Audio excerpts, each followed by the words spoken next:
your account balance drops below $1,500. It doesn't matter if it is by $5 or $500. The system does not pause to ask if you had an emergency or if your paycheck comes tomorrow. It simply processes a $15 low balance fee.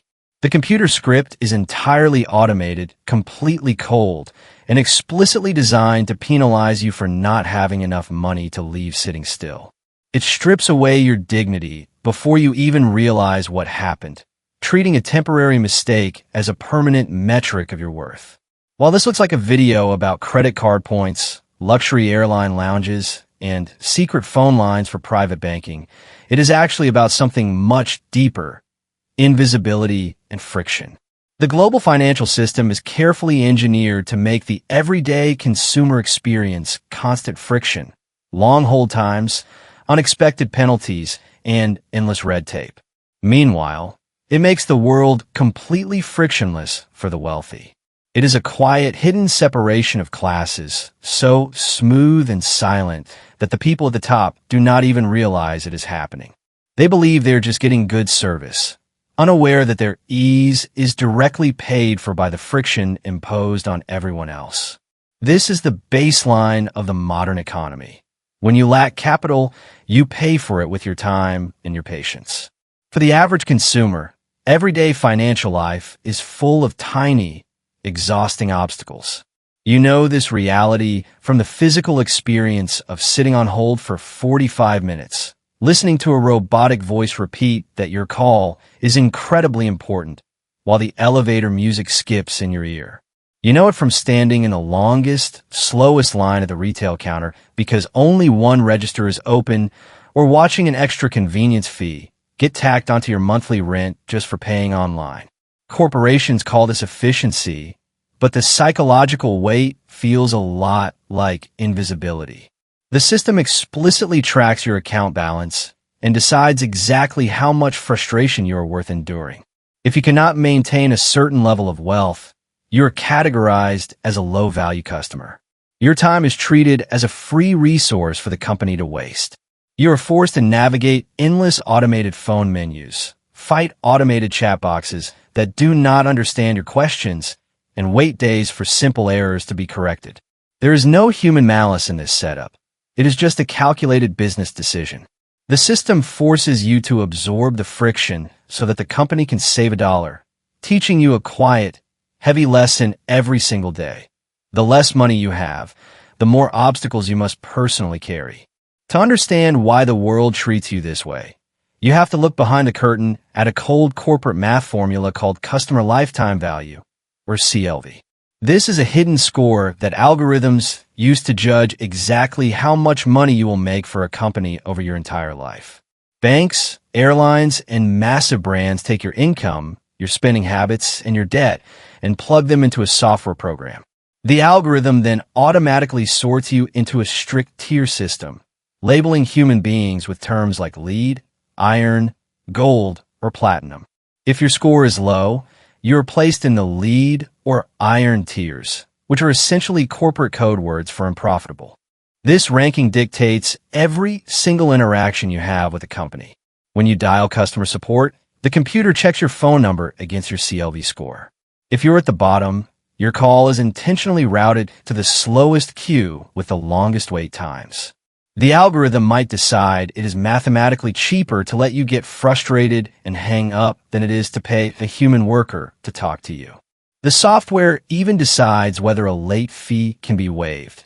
A platinum member gets an instant pass from a friendly supervisor, while an iron member gets a hard refusal from an automated system. None of this happens because corporations hate you. They are not cruel or angry. They are just completely indifferent. To an algorithm, you're not a person experiencing a tough month. You're simply a row of data that does not generate enough profit to deserve smooth service. Eventually, something changes. Your income grows, your credit score improves, and you finally cross an invisible financial line. You receive a shiny new card in the mail with a $95 annual fee, or an email congratulating you on hitting silver status. Suddenly, the system shifts around you. When you call customer service, Your hold time drops from 45 minutes down to 10. You're given a special phone number that bypasses the basic automated menu entirely. A real human being answers the phone much faster, speaks to you politely, and easily waives a minor penalty.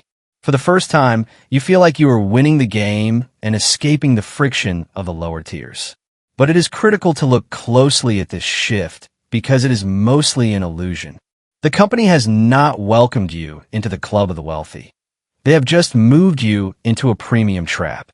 That shiny piece of plastic and the faster customer service line are just highly calculated tools to change your behavior. By giving you a small taste of special treatment, the algorithm encourages you to spend more money than you normally would just to keep your news status. You start booking flights you do not need, or dining at expensive restaurants you cannot afford, all to earn points and maintain your ranking. The corporation has simply given you a slightly shorter leash.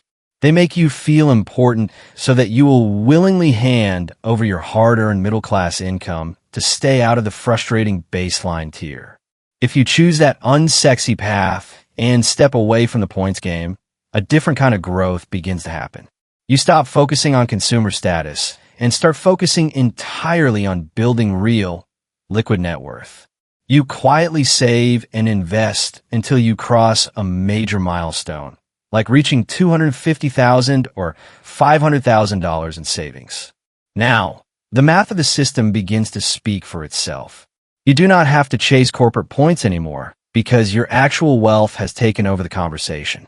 Suddenly, massive banks stop charging you fees altogether.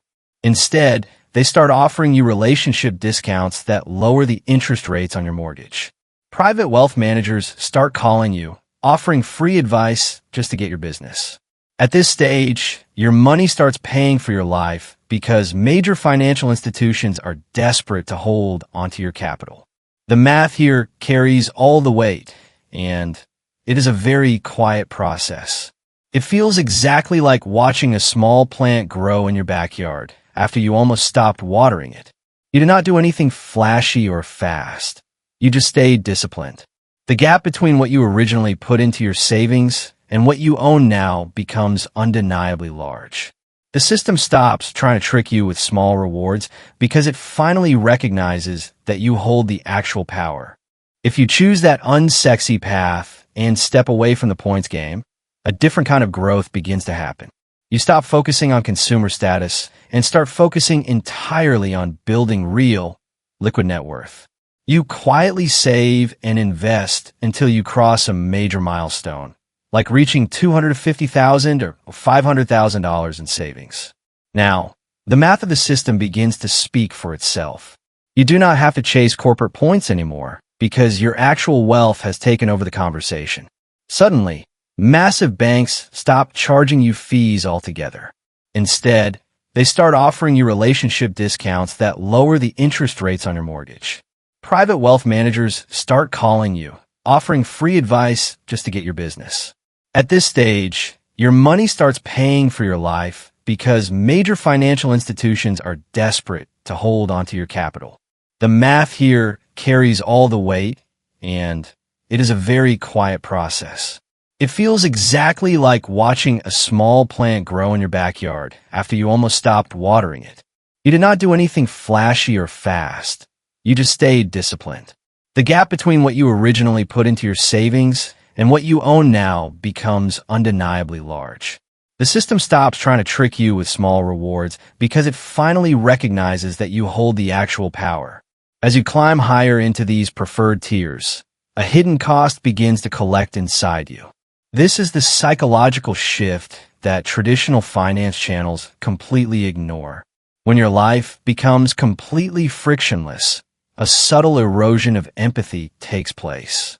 When you no longer have to wait in long lines, and when your phone calls are suddenly answered on the very first ring by a polite human being, you naturally begin to forget what the bottom of the system actually felt like. Slowly, your perspective changes. You stop seeing the long delays, the heavy fees, and the endless red tape as built-in features of a corporate matrix. Instead, you start to view the everyday friction that ordinary people face as a personal failure on their part. When you see someone stuck in a long line or struggling with a banking penalty, a quiet voice in your head tells you that they just did not work hard enough, or that they made poor financial choices. You become blind to the fact that the system was deliberately designed to make their lives difficult. The greatest danger of crossing behind the velvet rope isn't the money you spend to get there. It is how easily the smooth treatment convinces you that you are inherently better than the people left waiting outside. Eventually, you arrive at the very top of the financial mountain. You reach the elite private banking level and receive the invite-only black credit cards. You are handed secret, unpublished phone numbers that instantly connect you to personal assistants. These dedicated concierges can miraculously book tables at completely full restaurants and find front-row tickets to sold-out shows.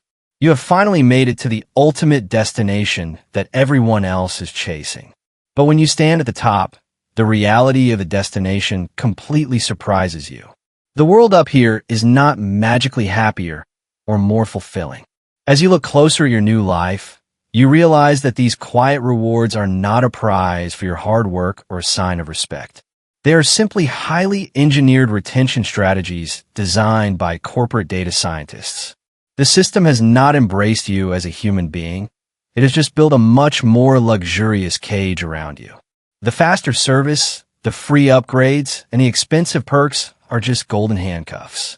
They are specifically calculated to keep you comfortable so that your massive amounts of capital never leave the corporate ecosystem.